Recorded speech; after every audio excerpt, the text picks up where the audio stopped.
Welcome to this explainer. Right now, it really feels like the whole globe is just holding its breath over the 2026 US-Iran standoff. You might hear a word like ceasefire and naturally think, well, the danger has passed. But we need to rethink that assumption. This isn't some paused war. It's a highly dangerous geopolitical domino effect. Let's get right into the data.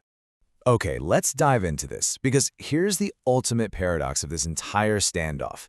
A ceasefire exists, sure, but the tension? It has literally never been higher. The guns might have temporarily stopped firing in a direct, conventional sense, but the animosity hasn't cooled down one bit. This quote-unquote ceasefire is really just a tense shift in tactics. It is absolutely not actual peace. Both sides are digging in, recalibrating, and maintaining deeply aggressive postures. Section 1. The fragile ceasefire. To understand just how incredibly fragile this whole thing is, we really have to look at the boundaries being set.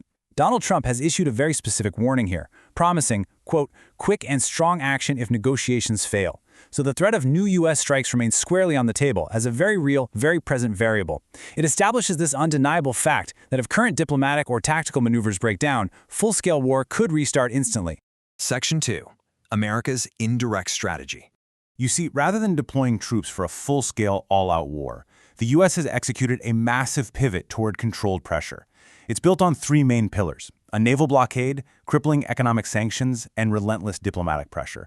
It's kind of like a giant puzzle, an orchestrated campaign of indirect conflict designed to apply maximum pressure without firing a single shot. But, as we'll see, indirect definitely does not mean without consequences.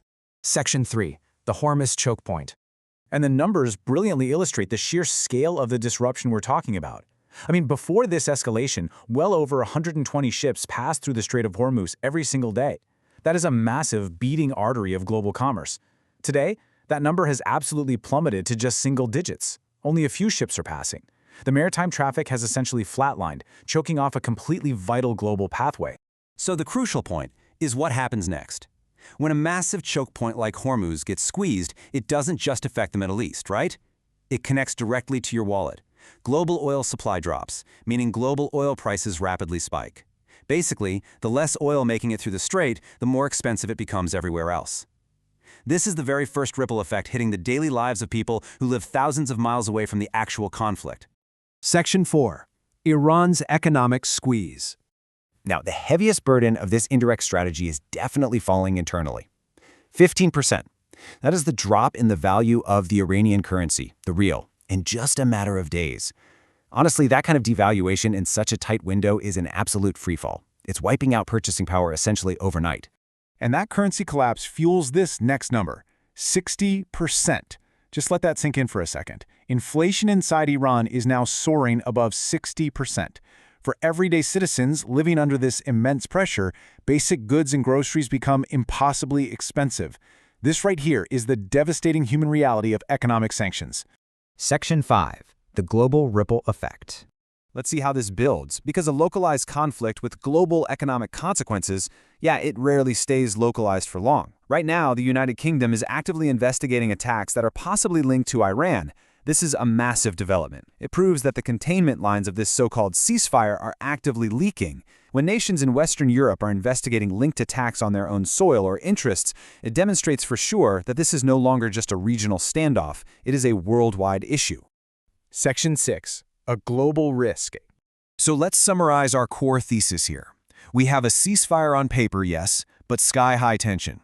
We've got aggressive posturing from the U.S. with threats of quick action. We have a crippled global trade route, soaring oil prices, and a severe economic meltdown inside Iran. And now, we even have international investigations into linked attacks, all of which leaves us with this lingering, provocative thought. The strategy right now is indirect. It's a game of pressure, economics, and blockades. But with the whole world watching, what will be the spark that breaks the ceasefire? The dominoes are all lined up, incredibly close together. The very next one to fall could easily be a return to full-scale war. Thank you so much for joining me for this explainer. Keep your eyes on the data and stay curious.